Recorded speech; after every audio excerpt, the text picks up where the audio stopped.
नमामि धन्वन्तरिमादिदेवम्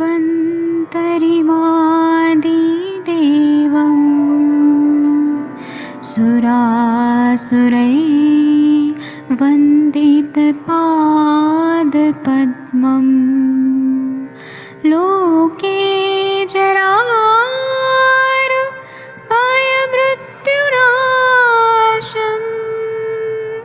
दातारमीशम् विविधौषधीनां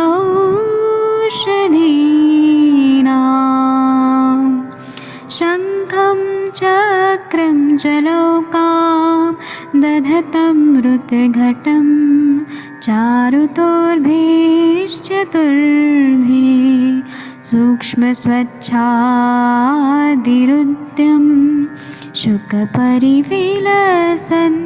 मौलिमम्भोजनेत्रम् कालाम्बोदोज्ज्वलाङ्गं कटितटविलसत्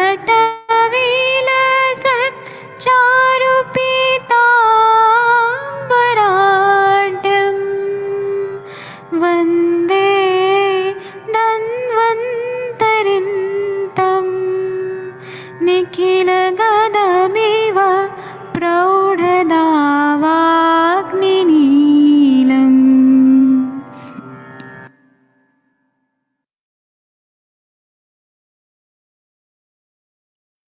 प्रणाम सभी लोगों को। मैं वैद्य अरविंद पाठक आप सभी लोग का स्वागत करते हैं। आइए हम लोग आज अष्टांग हृदय का बस्ती व्यापक का लास्ट व्यापक सिद्धि नाम का जो अध्याय है उसका लास्ट वाला श्लोक है, इसकी टीका पढ़नी है। ये रह गया था। आदरणीय सर, आप कृपया पढ़ेंगे 52, 53, 54।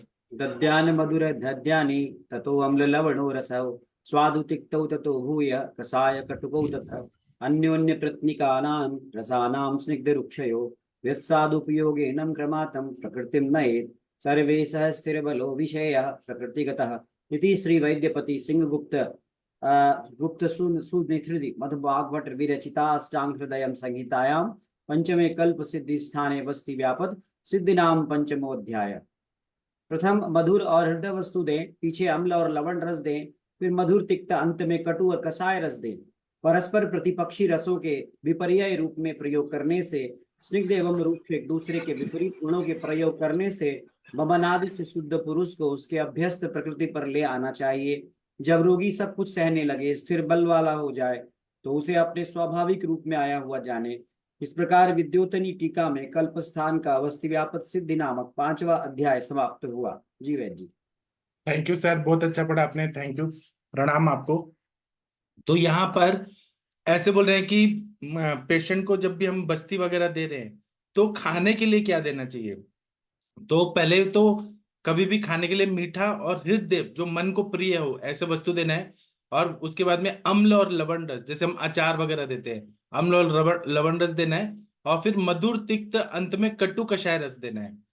परस्पर प्रतिपक्षी रसों के विपर्य रूप के प्रयोग करने से और स्निग्ध रुक्ष करने से, विपरीत गुणों के प्रयोग करने से वमन आदि से शुद्ध पुरुष को उसकी अभ्यस्त प्रकृति पर ले आना चाहिए। जैसे वमन आदि हो गया है, विरेचन हो गया है, बस्ती हो गया है, तो उसको नॉर्मल लाने के लिए इस तरह से प्रयोग करना चाहिए।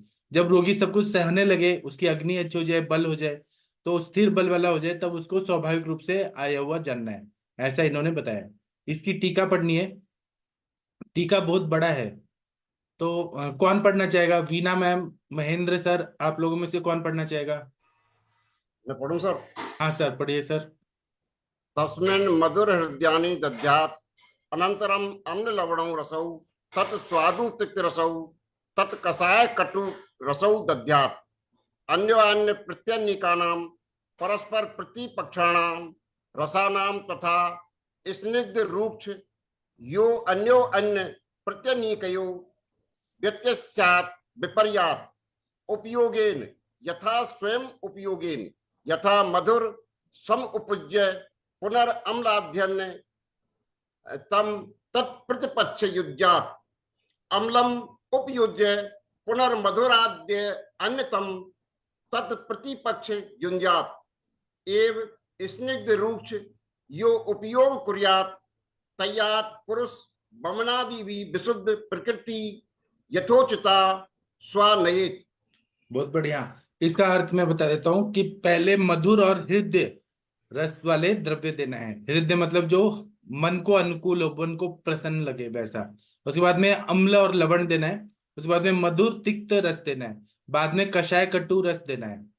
अन्योन्य प्रतिका नाम, प्रत्यनिक का नाम, परस्पर प्रतिपक्षाणाम। जैसे मधुर अम्ल लवण है, इसका अपोजिट रस क्या है? तो तिक्त कटु कषाय है। ऐसे परस्पर प्रतिपक्ष रस को देना है। और जैसे जरूरत है वो स्निग्ध देना है या रुक्ष देना है। अन्योन्य प्रतिनिकयो, ज्यादा स्नेहन हो गया है तो हमें रुक्षण चिकित्सा करना है, ज्यादा रुक्षण हो गया है तो स्निग्ध चिकित्सा करना है। व्यत सायद विपर्यत, ऑपोजिट चीजें हमें देना है। उपयोगेन, उपयोगेन मतलब यथा स्वम उपयोगेन, जैसा जैसा जरूरत है वैसा उपयोग करना है। यथा मधुरस उपयुज्य पुनरम्ल दद्यान अन्यतम प्रतिपक्ष युंज्यात्। जैसे कि पहले मधुर रस दिया, मीठा दिया, मीठा देने के बाद वो गुरु ना हो जाए, उससे कोई तकलीफ ना हो जाए, इसलिए फिर से अम्ल या अन्यतम रस देना है, जो प्रतिपक्ष उसके ऑपोजिट हो वो देना है। अम्लम उपयुज्य, खट्टा चीज देने के बाद फिर से पुनः मधुर अन्यतम प्रतिपक्ष युज्यात्, मतलब खट्टा देने के बाद फिर से मधुर रस वाला या अन्यतम प्रतिपक्ष वाले रस देना है। एवं स्निग्ध रुक्ष उपयोग कुर्यात्, इस तरह से स्निग्ध और रुक्ष का उपयोग करना है।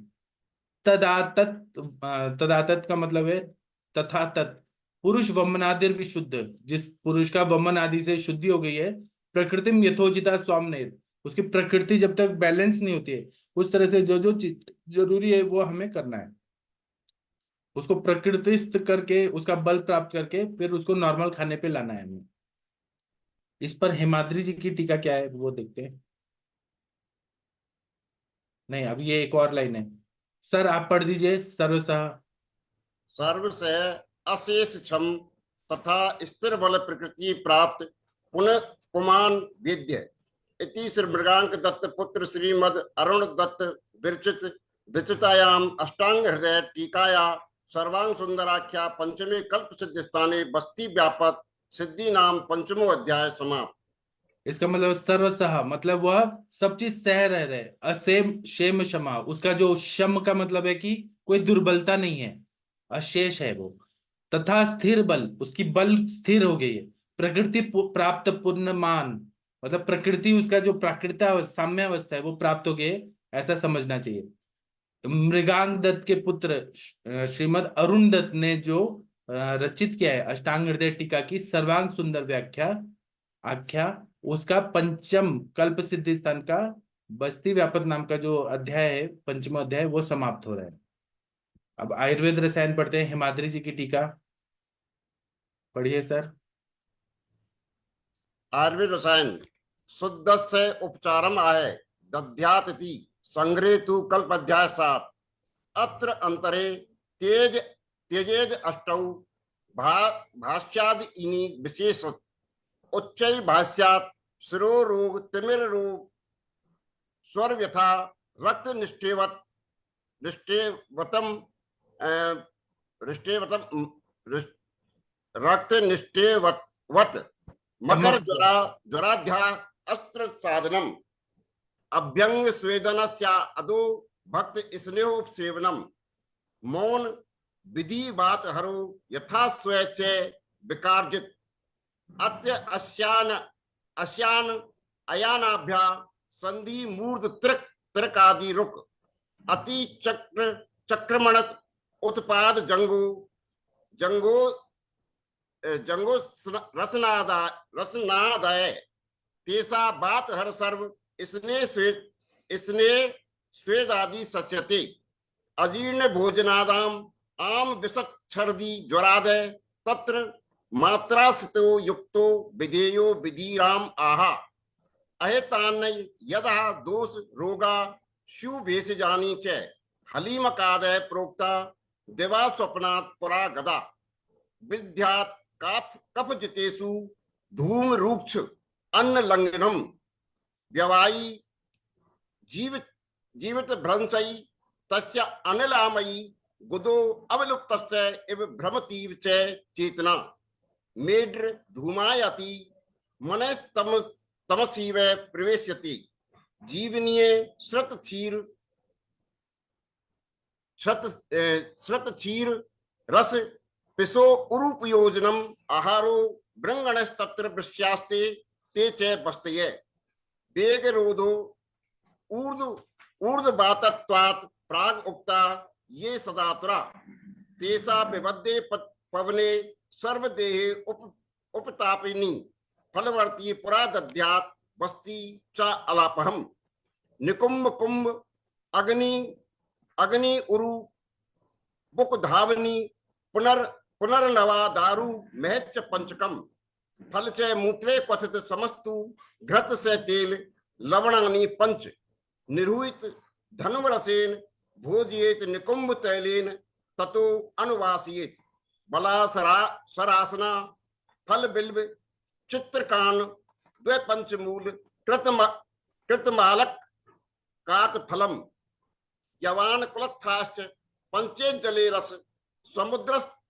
समुद्रस्त पाठे इंद्रियवश्च कल्कवान स तैल सर्पी गुण सैंदवो हित सदा आतुरणा बल पुष्टि वर्णत तथा अणुवासस्य मधुकेन साधित बालेन बिल्वेन शताभ्या अथवा सजीवनीयस्तु रसो अनुवासने निरूहणे चा लवण शिशोहृत च नय च अन्यदा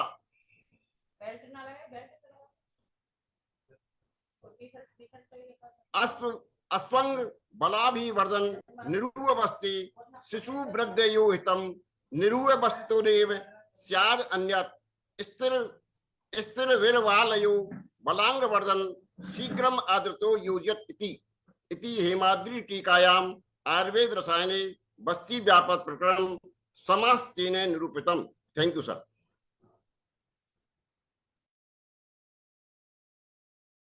थैंक यू सर, बहुत अच्छा पढ़ा आपने। अब इसकी टीका पढ़ते हैं। हेमाद्री जी बता रहे हैं कि अलग अलग कंडीशन में हमें क्या क्या चिकित्सा देना चाहिए।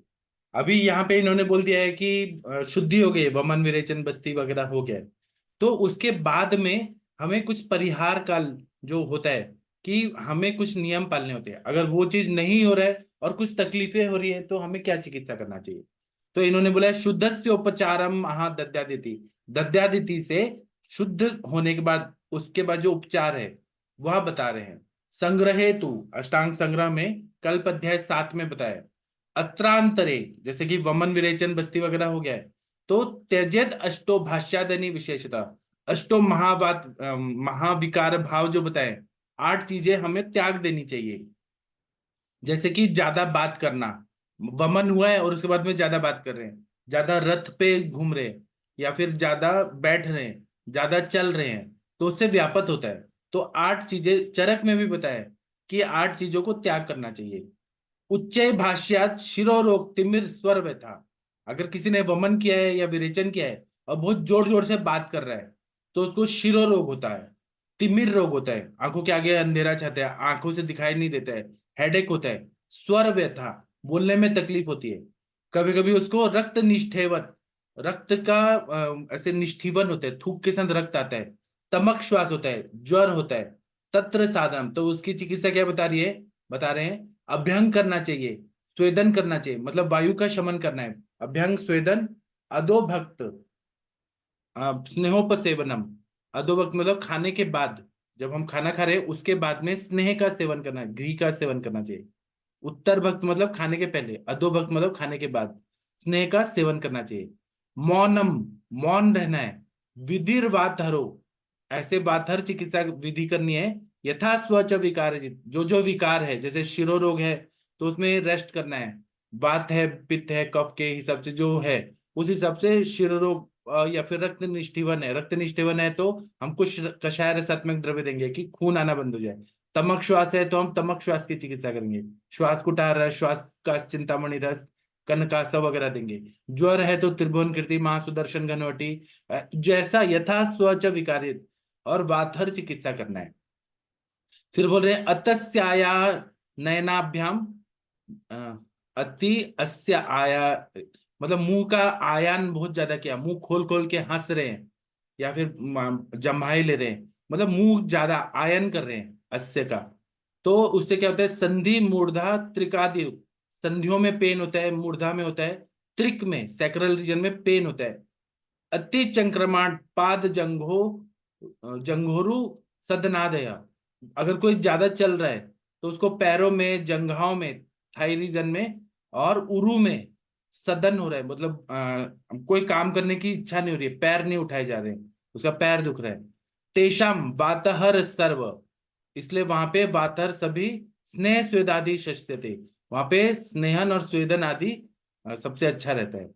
अजीर्ण भोजनादाम विश्व छर्दी ज्वरादया, अजीर्ण हो गया है और उसमें भोजन किया जा रहा है तो आम विष होगा, छर्दी और ज्वर आदि हो जाएगा। तत्र मात्रा शीतीय उक्तो विदेयो विदिरामः, तो मात्रा शीतीय अध्याय जो चरक संहिता में सूत्र स्थान में बताया है, उस हिसाब से विधि अपनाकर अन्न को, मतलब बिना भूख के नहीं खाना खाना है, मात्रावत खाना खाना है, थोड़ा खाना खाना है, जो मात्रा शीतीय अध्याय में बोला है उस तरह की विधि को अपनाना है।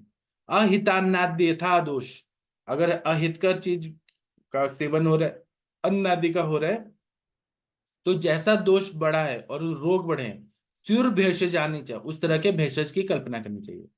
हलीमकाद्या प्रोक्ता दिवा स्वप्नात् पुरागदा, जो दिन में सोते हैं उनको हलीमक आदि रोग हो जाते हैं। कामला के या पांडु से, अगर पांडु रोग है और वह बहुत ज्यादा पित्तवर्धक आहार विहार का सेवन कर रहे हैं तो उनको हलीमक होता है, जिसमें शरीर हरे रंग का हो जाता है, भूख और भी नहीं लगती है और लीवर की पैथोलॉजी होती है। तो जो लोग दीवा स्वाप कर रहे हैं, वमन विरेचन बस्ती नस्य ये सब करने के बाद हलीमक, दीवा स्वाप करने से हलीमक आदि बीमारियां होती हैं। फिर बोल रहे हैं विदद्यात् कफ जीतेषु, अगर कफ बहुत ज्यादा बढ़ गया है तो धूम रुक्ष अन्न का सेवन करना है, उल्लंघन करना है। अगर वैवाहिक जीवास भ्रंश तरस्या नीलामयी, अगर कोई वैवाह कर रहा है, अति मैथुन कर रहा है, तो उसका जो जीवन है वो नष्ट होने लगता है और वायु बहुत ज्यादा बढ़ जाता है।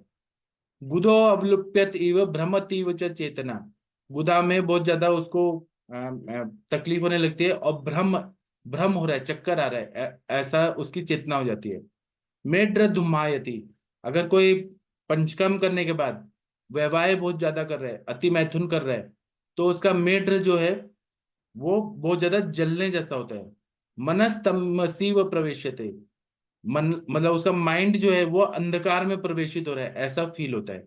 उसकी चिकित्सा क्या बता रहे हैं, जीवनियश्रित शीर रस पिशोभ रूप योजनम, जीवने गण के द्रव्य जो है, जीवक, ऋषवक, मेदा, महामेदा, काकोली, शीर काकोली, मुद्गपर्णी, माशपर्णी, जीवंती, यष्टि, मधु, ऐसे द्रव्यों का सेवन कराना है। जो वैवाह कर रहे हैं, पंचकर्म करने के बाद भी शुक्र का क्षय कर रहे हैं, उनके लिए जीवने गण के द्रव्य देना है। शीत शीर, जीवने गण के क्वाथ से सिद्ध किया हुआ शीर पाक देना है। सर्पी देना है, मतलब जीवने घृत देना है। उपयोजनम, आहारो बृहणस तत्र, आहार ऐसा देना है जो बृहण करता है। वृष्यास्यते ते च बस्त्या, वृष्य योग देना है और बस्ती देना है, वृष्य बस्तियां देनी है। इसी तरह से पंचकर्म किया है। और जो लोग वेग अवरोधो ऊर्ध्ववातत्व प्रागुक्ता, ये सदातुरा, जिन लोगों ने वेगों का अवरोध किया है उनको ऊर्ध्ववात होता है, और वो पहले जैसे कहा है कि वो सदा आतुर रहते हैं, वेगों को धारण करके रोक के रख रहे, रोक के रखना जो है वो बॉडी का जो फिजियोलॉजी है वो पूरा इम्बैलेंस करता है। तेषाम विबद्धे पवने सर्वदेहोपतापिनी, उनके शरीर में वायु जो है वो रुक जाता है, विबद्ध हो जाता है, और सभी देह पूरे शरीर में उपतापित, मतलब कोई ना कोई व्याधि करता है। तो वेग रोध करने से बहुत तकलीफ होती है, तो उसके लिए क्या बोला है, फलवर्ती पुरा दद्यात बस्ती चलापहम, दद्यात अथ बस्ती चलापहम, उनको फलवर्ती देके वायु का अनुलोमन करना चाहिए और बस्ती देना चाहिए, जिससे वायु जो है उसकी चल गति अच्छे से हो जाए। निकुंभ कुंभ अग्नि अरुबुक धावनी पुनर्नवादारु महच्च पंचकम, मतलब निकुंभ वनस्पति, कुंभ वनस्पति, अग्नि, अग्निय मतलब चित्रक, उरुबक, धावनी, पुनर्नवा, देवदारु, और बृहद पंचमूल, महच्च पंचकम, बृहद पंचमूल, फलम च मूत्रे क्वथित समस्तु घृत, फिर फल जब बोलते हैं तो यहाँ पे मदन फल बोलते हैं, और मूत्र मतलब गोमूत्र, इनसे काढ़ा बना के और ये देना है। और मस्तु, दही के ऊपर का पानी, घृत, तेल और लवण, 5 लवण, निरूहित, इनसे बनाया हुआ जो निरू है, धन्वरसेन, उसमें जो जंगल प्राणियों का मांस रस है वो डाल के, पहले निरूह देने के बाद, पहले निरूह तक ये बोला है कि ये सारे वनस्पतियां इंटरनल दे, फिर मदन फल, मूत्र और मस्तु, घृत, तेल, लवण, 5 लवण डाल के निरूह दे। निरूहित मतलब निरू देने के बाद धन्वरसेन जांगल मास रस के साथ खाना देना है, मतलब मांस रस और चावल। जो लोग वेजिटेरियन है वो युष और चावल दे, उसके साथ भोजेत खाने को दें। उसके बाद निकुंभ तेलेन, निकुंभ कुंभ अग्निरूप धान्वी पुनर्नवा दारू महच पंचकम, ये सब बताया है। इसके साथ तेल सिद्ध करके उसका अनुवासन बस्ती देना है। अनुवासन बस्ती में और क्या दे सकते हैं? बला सरासना बल्व फल बिल्व चित्रकांत द्विपंचमूल, मतलब बला देना है, रासना बिल्व फल चित्रक, दोनों पंचमूल, बृहद पंचमूल लघु पंचमूल। कृतमालक, कृतमाल मतलब आरकवत, कत आम्लकात फलम। यवान, यव देना है कुलत, पचेत जल रस समुस्त पाठेंद्र यवैश्य कल्कवान, तो उसको क्वाथ बनाना है और उसमें मुस्ता डालना है, यव कुल्थी आदि डाल के, मुस्ता पाठा इंद्रिय इनका कल्क डाल के, स तेल सर्पी गुड़ सेंधवो हित, तेल का बस्ती देना है या घी का, गुड़ सेंधव वगैरह देना है। सदा आतुराणाम बल पुष्टि वर्णदा, ये हमेशा आतुर रोगों के लिए बल देता है, पुष्टि देता है, वर्ण देता है। तथा अनुवासक मधुकेन साधित बालेन बिल्वेन शताव्य अथवा, उनको अनुवासन बस्ती देना है तो मधुकेन यष्टि मधु से साधित किया हुआ, और कच्चा जो बिल्व है वो शताव्य अथवा, ये ऑप्शन है। सजीवनीय स्तु, सजीवनीय स्तु मतलब जीवनीय गण के द्रव्य, मतलब जीवक ऋषभक मेधा महामेधा काकुली शीर काकुली मुदिक पढ़नी माश पढ़नी जीवंती यष्टि मधु, इसके इसको अनुवास नहीं, इनका क्वाथ बना के अनुवासन बस्ती देना है या निरूहन देना है। सा च लवण मतलब लवण डाल के, शिशो अर्हित, जो बच्चे हैं उनको लवण नहीं डालना है। न क्या अन्य का, क्या ये तो छी लिख दिया तुमने, छिपकली लिखने वाले थे क्या? और छिपकली लिख दो। कोई तो छिपकली पढ़ा रहा है, कोई तो छिपकली का कहानी सुना रहा है, ठीक है। इसमें बोल रहे हैं अश्वंग बलाभिवर्धन, ये क्या करता है कि बल को बढ़ाता है। नीरू बस्ती देते हैं वो शिशु के लिए बढ़ाने के लिए हितकारी होता है, जब हम लोग ये सब चीज दे देते हैं। नीरू बस्ते नेव, नीरू की बस्ती देने से स्थविर बालयो, बच्चों में स्थिरता आ जाती है ना। और हम लोग कैसे बृहणीय गण वाले जीवनीय गण वाले औषधियों का बस्ती दे रहे हैं। बालांग वर्धनम शीघ्र मादृतो योजे दत्त, बल बढ़ता है और अंग वर्धन होता है शीघ्र जब हम ये योजना करते हैं तो। इति इति हिमाद्री टिकायम आयुर्वेद रसायने बस्ती व्यापक प्रकरण समस्ते निरूपितम, इस तरह से बस्ती व्यापक प्रकरण में सभी तरह से आयुर्वेद रसायन की जो टीका है उसका बस्ती व्यापक प्रकरण पूरी तरह से समाप्त हो गया। आप लोग कुछ बोलना चाहते हैं? हाँ सर, बच्चों में कितने साल के बाद बस्ती देना शुरू करना है? ऐसे तो 5 साल के बाद देते हैं, लेकिन अवस्था के हिसाब से 2 साल के बच्चों को भी देते हैं जब कॉन्स्टिपेशन, निरूह बस्ती, निरूह बस्ती। मात्रा कम रहती है बच्चों में। जैसे कॉन्स्टिपेटेड बच्चे हैं और तो हाँ, उनको हम थोड़ा सा 50 ml 100 ml इतना मात्रा बस्ती के रूप में निरू दे सकते हैं। लेकिन मात्रा उसका बस्ती के रूप कैथेटर में वो, निरूह। हाँ कैथेटर छोटा होना चाहिए, 8-9 नंबर का होना चाहिए सिंपल कैथेटर। हाँ, हाँ, दे दिया है आपने ऐसा। हाँ मैंने निरूह। निरू दिया है ना, बच्चे कॉन्स्टिपेटेड रहते थे तो तेल का बस्ती दिया। कृमि का इतिहास रहता है, मिट्टी खाते हैं हाँ, 2 साल के हाँ, बच्चे, तो मैंने बस्ती दिया है ना उनको।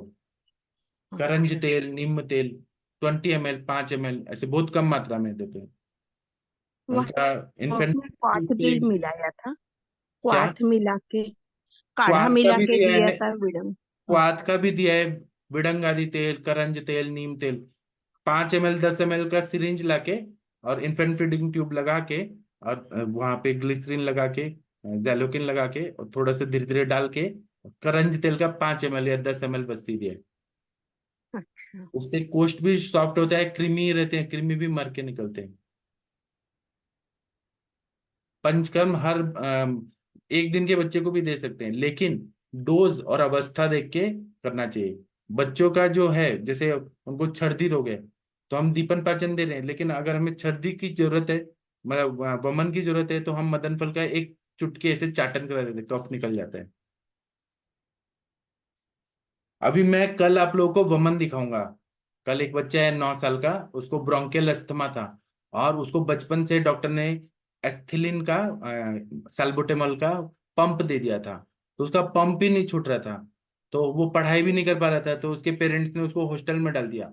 हॉस्टल में जाने के बाद उसको और तकलीफ होने लगी, तो उनको किसी आयुर्वेदिक डॉक्टर ने मेरे बारे में बताया, तो मैंने उसका चिकित्सा किया, तो वो अभी पंप छूट गया है, सब कुछ अच्छा हो गया है, उसको मात्रा बस्ती भी दिया, लेकिन अभी वमन करने के लिए उसको घृतपान कराया है, तो उसने घी पी लिया है, और कल वो वमन करेगा, आप लोग देखिएगा।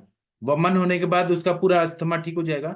अभी उसको श्वास का वेग नहीं लग रहा है, लेकिन फिर अभी बारिश आने तक मुझे उसको 3 महीने रसायन देना है, जैसे कंटकारी अवले, फिर उसके बाद में तांबुल लेहम, अश्वगंधा अवले, ऐसे बदल बदल के अवले रसायन देना है, फिर लाइफ लॉन्ग वो ठीक हो जाएगा। कल आप लोग को वमन दिखाऊंगा। सर जी, सरदार जी, क्या बोलना चाह रहे हैं आप?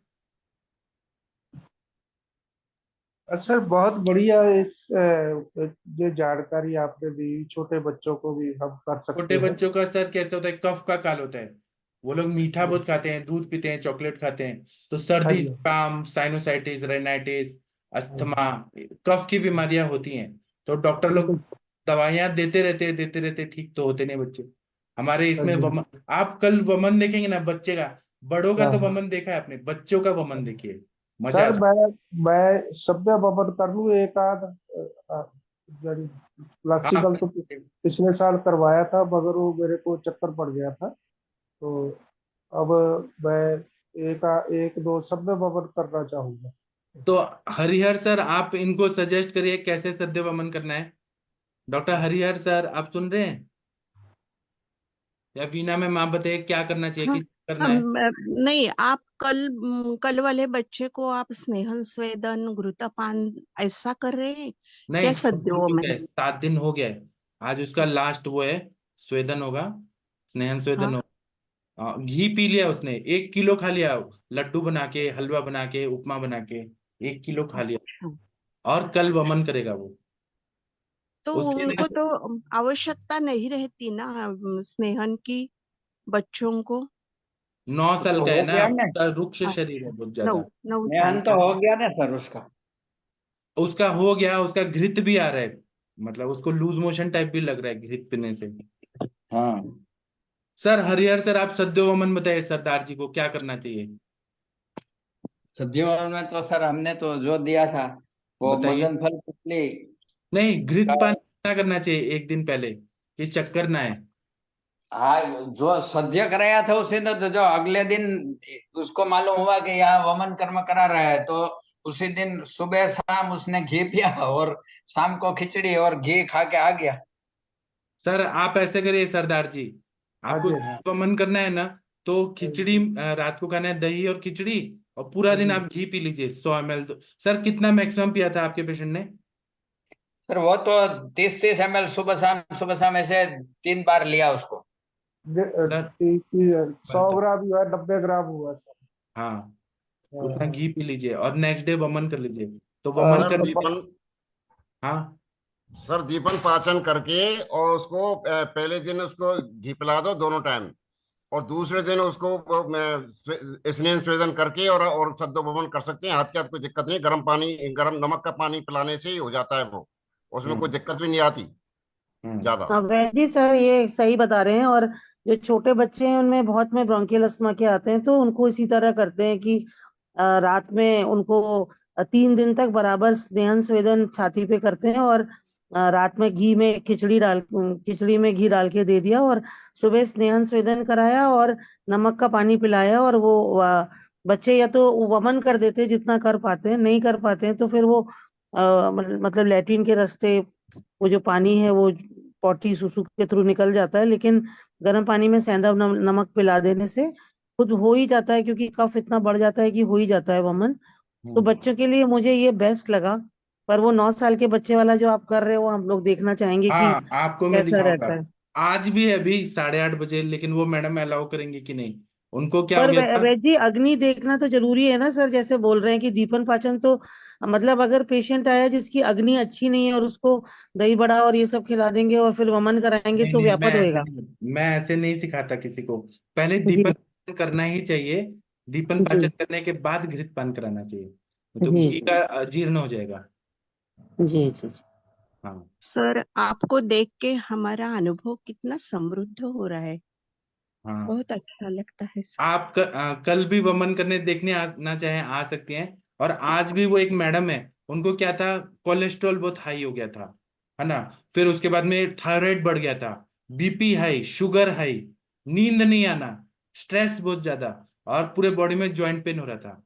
तो मैंने उनको क्या किया कि पहले मैंने 2-3 महीने उनको शमन दवाइयां दिया। थायराइड फार्मूला जो है, वच्चा पुनः नमक गुडुचि सत्व जंगली प्याज के रस की भावना, उससे उनका थायराइड लेवल नॉर्मल हो गया। एलोपैथी का एल्ट्रॉक्सिन का जो सप्लीमेंट है वो बंद हो गया। उसके बाद में बीपी ठीक हो गया, नस से दिया तो नींद अच्छी आने लगी। कोलेस्ट्रॉल कम नहीं हो रहा था, थोड़ा हुआ कम। मैंने मांस पाचक, मेदो पाचक और आम पाचक, आरोग्यवर्धिनी दिया था, लेकिन वो कम नहीं हो रहा था। तो मैंने कहा कि कोलेस्ट्रॉल को ठीक करना है तो वमन करिए। तो आज अभी उनका 8:30 बजे वमन है। अगर वो अलाउ करेंगी तो मैं लाइव दिखाऊंगा। वो मेरी पुरानी सर पेशेंट है। सर नमस्कार।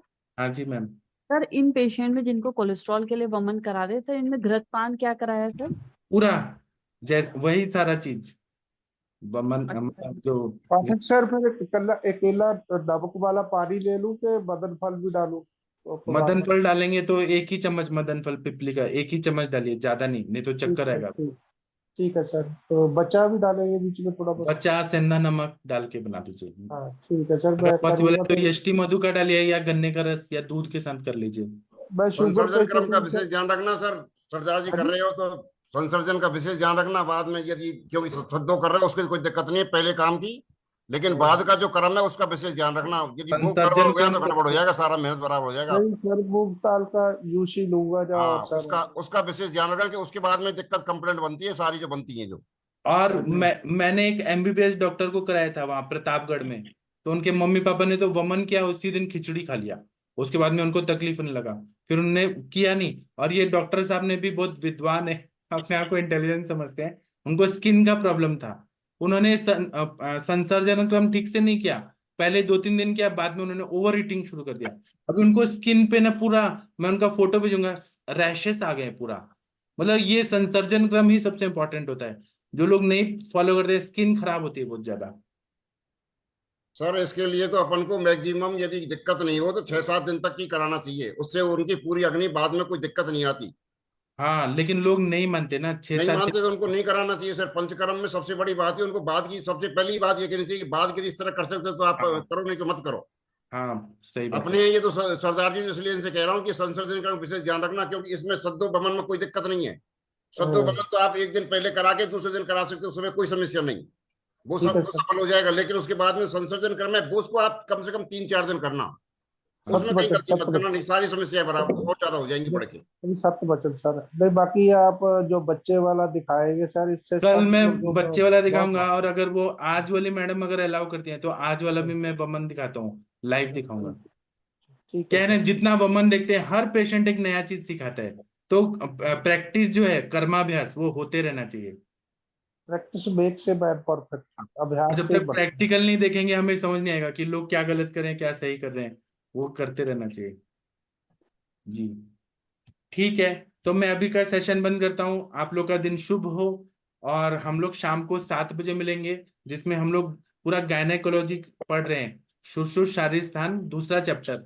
आप लोग ने कल सुना होगा कि आर्तव जनन क्या क्या योग है, वो सुश्रुत संहिता में बताए। तो हम स्वस्ति आगे उसको। वाचन भूल गए सर, स्वस्ति वाचन करवा दो मैडम से। अच्छा हाँ, बीना मैम वंदना मैम कोई करिए भगवान का प्रेयर, वही स्वस्ति भगवत वाचन। गीता का 16वां अध्याय। हाँ चिंताम अरिपे अपरिमेयांच प्रलन्ताम उपाश्रिताः कामोपभोग परमा एतावदति निश्चितः आशापाशशतैर्बद्धः कामक्रोधपरायणः ईहन्ते कामभोगार्थम् अन्यायेनार्थसंचयात्। इसका ये अर्थ है कि इस अध्याय में असुरी लोग और दैवी असुर संपत्ति क्या होती है गुणों की, ये कह रहे हैं। असुरी लोग जो होते हमेशा ही इंद्रिय उपभोग के लिए ही जीते हैं, पुनर्जन्म पर उनका विश्वास ही नहीं रहता। अपने कर्म के अनुसार आप यह देह प्राप्त होता है, इस पर ही उनका विश्वास नहीं होता। वो अंत तक हमेशा ऐसे ही बर्ताव करते रहते हैं। हमेशा उनको इंद्रिय तृप्ति की तृष्णा रहती है और ये क्रुद्ध होते हैं, काम क्रोध परायण होते हैं और आ, अन्याय से धन संचय करते रहते हैं। यही इस श्लोक का अर्थ है सर। जी thank you. Thank you ma'am. अब हम शाम को मिलते हैं। सभी को प्रणाम। आपका दिन शुभ हो, ऐसी शुभकामनाएं। Thank you. प्रणाम सभी लोग को। प्रणाम सर।